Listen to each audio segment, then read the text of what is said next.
Harap si Davao del Norte 1st District Representative Paulo Duterte sa reklamong physical injuries at grave threats. Ayon po yan kay Prosecutor General Richard Padulyon.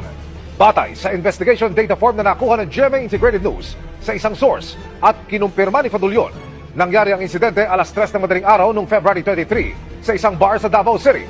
Inihain ang reklamo ng negosyanteng si Criston John Patria. Batay sa dokumento, ngayong araw itong natanggap ng korte. Sinusubukan naming kunan ng pahayag si Congressman Duterte kaugnay nito, pero wala pa siyang tugon